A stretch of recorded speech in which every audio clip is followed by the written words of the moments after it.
Hi! ಎಲ್ರಿಗೂ ನಮಸ್ಕಾರ. Aganya YouTube ಚಾನಲಿಗೆ ಆತ್ಮೀಯವಾದಂತಹ ಸ್ವಾಗತ. ನೆನಪಿದೆ ಅಲ್ವಾ? ಚಾನಲ್ ಒಳಗಡೆ ಬರ್ತಾ ಬಲ್ಗಾಲಿಟ್ಕೊಂಡು ಬರೋದನ್ನು ಮರಿಬೇಡಿ. ಇವತ್ತು ನಾವು ಮಾಡರ್ನ್ ಮಂದಿಯ ಮುಂದಿನ ಅಧ್ಯಾಯ 6ನೇ ಅಧ್ಯಾಯವನ್ನು ಕೇಳೋಣ. ಮಾಡರ್ನ್ ಮಂದಿಯ 6ನೇ ಅಧ್ಯಾಯ ಸ್ನೇಹದ ಸವಿ. ಥ್ಯಾಂಕ್ಸ್ ಟಾಪರ್, ನೀನಿವತ್ತು ಹೆಲ್ಪ್ ಮಾಡಿಲ್ಲ ಅಂದಿದ್ರೆ ಸ್ಟಾರ್ಟಿಂಗ್ನಲ್ಲೇ ಎಲ್ಲರ ಕಣ್ಣಲ್ಲಿ ನೋಟೆಡ್ ಆಗೋಗ್ತಿದ್ದೆ. ಅದಿರಲಿ ಟಾಪರ್, ಆ ವಯ್ಯ ಕೇಳಿದ ಕ್ವಶನ್ ಏನು ಅಂತಾನೆ ನಂಗೆ ಅರ್ಥ ಆಗಿಲ್ಲ. ಅಂಥದ್ರಲ್ಲಿ ನೀನು ಹೇಗೆ ಅಷ್ಟು ಬೇಗ ಆನ್ಸರ್ ಬರದೆ ಎಂದು ಆಶ್ಚರ್ಯಪಡುತ್ತಾ ಕೇಳಿದಳು ಮೇಘನ. ಓ ಅದಾ, ಸರ್ ನಿನ್ನೆ ಪಾಠ ಮಾಡಿದ್ದು ನನಗೂ ಏನೂ ಅರ್ಥ ಆಗಲಿಲ್ಲ. ಅದಕ್ಕೆ ಮನೆಗೆ ಹೋದ್ಮೇಲೆ ಬುಕ್ ತಗೊಂಡು ನಾನೇ ಪ್ರಾಕ್ಟೀಸ್ ಮಾಡಿದ್ದೆ, ಹಾಗಾಗಿ ನೆನಪಿತ್ತು ಎಂದು ಇರುವ ಸತ್ಯವನ್ನು ಹೇಳಿದಳು ಚಿನ್ನು. ವಾ ಬೇಬಿ, ಫಸ್ಟ್ ಡೇಯಿಂದಾನೇ ಓದಕ್ಕೆ ಶುರು ಮಾಡಿಬಿಟ್ಟಾ? ಅಷ್ಟಿಲ್ಲದೆ ಟಾಪರ್ ಅಂತಾರ ನಿನ್ನ ಎಂದು ಪಕ್ಕದಲ್ಲಿ ಕುಳಿತವಳ ಭುಜವನ್ನು ತಳ್ಳಿ ಛೇಡಿಸಿದಳು. ಒಂದೆರಡು ಕ್ಷಣದ ಹಿಂದಷ್ಟೇ ಪರಿಚಯವಾದವಳು 7 ಜನ್ಮದ ಸಂಬಂಧಿಯಂತೆ ಮಾತನಾಡಿಸಿದ್ದು ಚಿನ್ನುಗೆ ಹೊಸದು ಎನಿಸಿತು.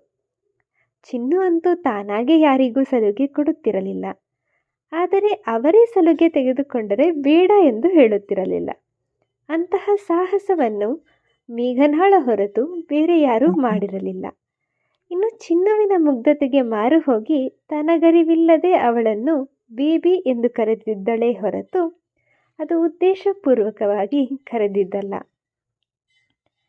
ಪ್ರೀತಿ ಪ್ರೇಮದ ಕತೆ ಒಂದು ಕಡೆ ಇರಲಿ, ಈ ಸ್ನೇಹವೂ ವಿಚಿತ್ರವೇ. ಎಲ್ಲಿಯ ಚಿನ್ನು, ಇನ್ನೆಲ್ಲಿಯ ಮೇಘ? ವಾಸ್ತವದಲ್ಲಿ ಇವರಿಬ್ಬರ ಗುಣ ಒಬ್ಬರಿಗೆ ಒಬ್ಬರು ಹೊಂದುವಂಥದ್ದೇ ಆಗಿರಲಿಲ್ಲ.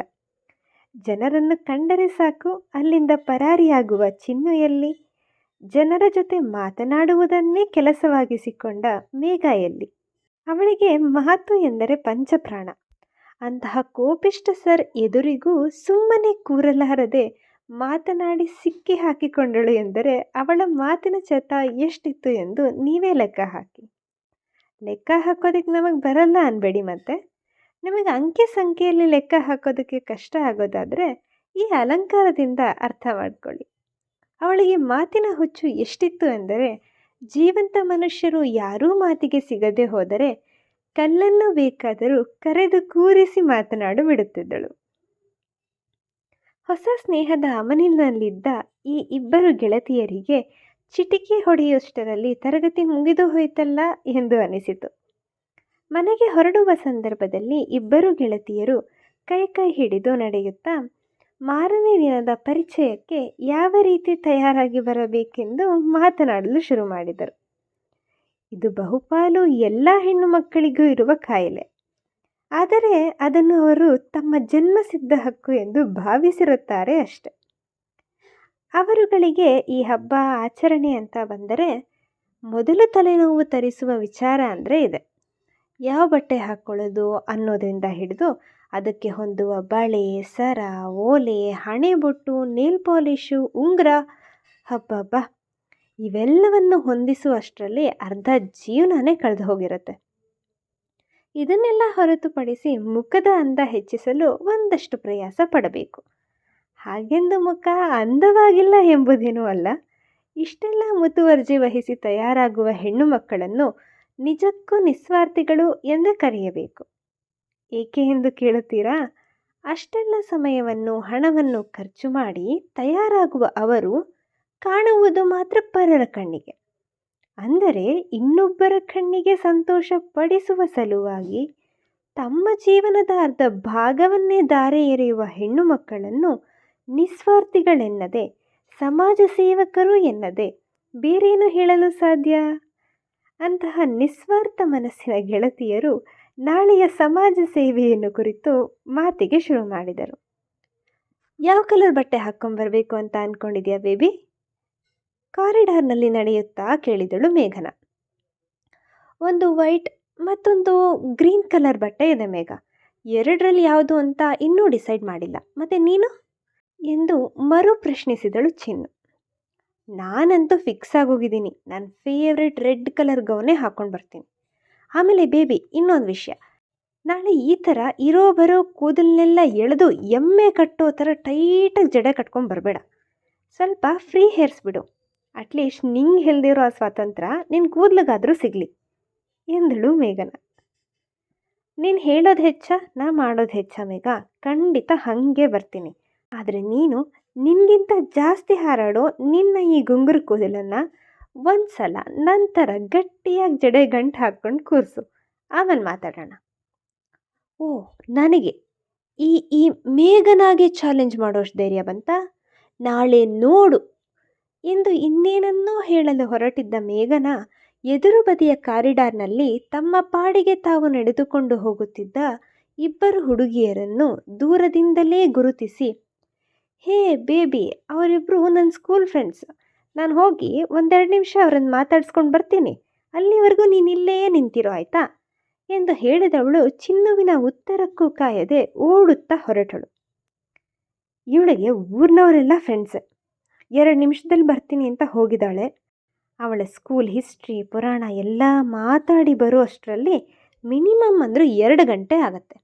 ಅಲ್ಲಿ ತನಕ ಇಲ್ಲೇ ನಿಂತ್ಕೊಂಡಿರೋದಕ್ಕಿಂತ ಕ್ಲಾಸಲ್ಲಿ ಕುತ್ಕೊಂಡಿರೋದೇ ಒಳ್ಳೆಯದು ಎಂದು ಯೋಚಿಸಿದವಳು ಇನ್ನೇನು ಹಿಂತಿರುಗಿ ತರಗತಿಗೆ ಹೋಗಬೇಕು ಅನ್ನುವಷ್ಟರಲ್ಲಿ ಹಿಂದಿನಿಂದ ಬಂದ ಅವನು, ಮೊಬೈಲ್ ನೋಡ್ಕೊಂಡು ಓಡಾಡಬಾರ್ದು ಅಂತ ಉಪದೇಶ ಮಾಡುವ ಜನರಿಗೆ ಕಾರಿಡಾರಲ್ಲಿ ಓಡಾಡೋರಿಗೆ ಈ ರೀತಿ ಅಡ್ಡ ನಿಂತ್ಕೋಬಾರ್ದು ಅಂತ ಗೊತ್ತಾಗೋದಿಲ್ವಾ ಎಂದು ಬೇಕೆಂದೇ ಕೆಣಕಿದನು. ಸಾರಿ, ಬೆಳಗ್ಗೆ ತಾನು ಮಾಡಿದ ಕೆಲಸಕ್ಕೆ ಈಗ ಸಿಕ್ಕಿದ ಅವಕಾಶದಲ್ಲಿ ಸಾರಿ ಕೇಳಿ ಮನಸ್ಸಿನ ಭಾರವನ್ನು ಕಡಿಮೆ ಮಾಡಿಕೊಳ್ಳಲು ಪ್ರಯತ್ನಿಸಿದಳು. ಆದರೆ ಪಾಪ ಅವಳಿಗೇನು ಗೊತ್ತು, ಸಾರಿ ಎಂಬ ಒಂದು ಪದದಿಂದ ಇಳಿಸಿಕೊಳ್ಳಬಹುದಾದ ಭಾರ ಅದಲ್ಲ ಎಂಬುದು. ಅಷ್ಟು ಸುಲಭದಲ್ಲಿ ಅವಳನ್ನು ನುಣುಚಿಕೊಂಡು ಹೋಗಲು ಒಪ್ಪದ ಆದಿ, ಅರೆ ಇಷ್ಟು ಬೇಗ ಸಾರಿ ಹೇಳಿಬಿಟ್ರೆ ಹೇಗೆ? ನಾನೇನೋ ದೊಡ್ಡ ಯುದ್ಧ ಮಾಡ್ತೀರ ಅನ್ನೋ ಎಕ್ಸ್ಪೆಕ್ಟೇಷನ್ನಲ್ಲಿ ಬಂದೆ. ಹೋಗಲಿ ಬಿಡಿ, ನಾಳೆ ಗ್ರೀನ್ ಡ್ರೆಸ್ ಹಾಕ್ಕೊಂಬನ್ನಿ, ನಿಮ್ಮನ್ನು ನೋಡೋದಕ್ಕೆ ಕಾಯ್ತಿರ್ತೀನಿ ಎಂದು ಹೇಳಿದವನು ಮುಖದಲ್ಲಿ ತುಂಟ ನಗುವೊಂದನ್ನು ಬೀರಿ ಹಿಂತಿರುಗಿ ನೋಡದೆ ಹೊರಟ. ಆದರೆ ಮೆಟ್ಟಿಲು ಇಳಿಯುವಾಗ ತಿರುಗಿ ಅವಳನ್ನು ನೋಡುವುದನ್ನು ಮರೆಯಲಿಲ್ಲ.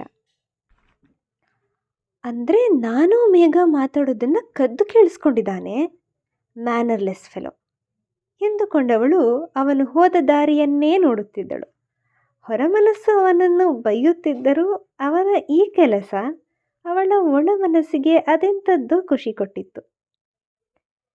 ಮೆಟ್ಟಿಲನ್ನೇ ಮುನಿಸಿಕೊಂಡು ನೋಡುತ್ತಿದ್ದ ಗೆಳತಿಯನ್ನು ಕಂಡು, ಅಯ್ಯೋ 2 ನಿಮಿಷ ಅಂದೆ, ಇನ್ನೊಂದು ನಿಮಿಷ ಜಾಸ್ತಿ ಆಯಿತು, ಅದಕ್ಕೆ ಇಷ್ಟೊಂದು ಕೋಪ ಮಾಡ್ಕೊಳ್ಳೋದಾ? ಮುಂದೆ ನೀನು ಕಟ್ಕೊಳ್ಳೋ ಹುಡುಗನ ಕತೆ ಗೋವಿಂದ, 1 ನಿಮಿಷ ಮನೆಗೆ ಲೇಟಾಗಿ ಬಂದರೆ ಹೊಡೆದೇ ಬಿಡ್ತೀಯನೋ ಬೇಬಿ ಎಂದಳು ಮೇಘನ.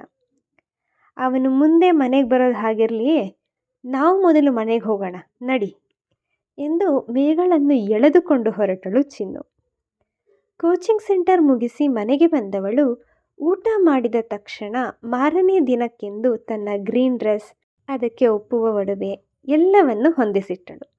ದಿನದ ಬೇರೆಲ್ಲ ಭಾಗವನ್ನು ಎಂದಿನಂತೆ ಕಳೆದರೂ ದಿಂಬಿಗೆ ತಲೆ ಕೊಟ್ಟ ತಕ್ಷಣ ಅದೆಲ್ಲೆಲ್ಲೋ ಅಡಗಿ ಇರುತ್ತಿದ್ದ ಆಲೋಚನೆಗಳು ಒಮ್ಮೆಲೆ ಬಂದು ಅಪ್ಪಳಿಸುತ್ತಿದ್ದವು.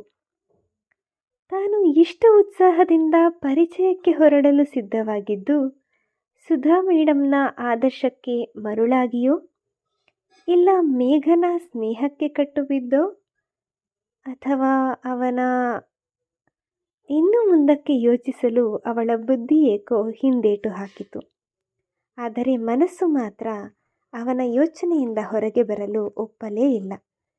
ಬೇರೆ ಜನರ ಜೊತೆ ಮಾತನಾಡಲು ಹಿಂಜರಿಯುತ್ತಿದ್ದ ತಾನು ಇಂದು ಬೆಳಿಗ್ಗೆ ಅವನ ಜೊತೆ ಜಗಳ ಆಡುವಷ್ಟು ಸಲುಗೆ ತೆಗೆದುಕೊಂಡಿದ್ದು ಹೇಗೆ?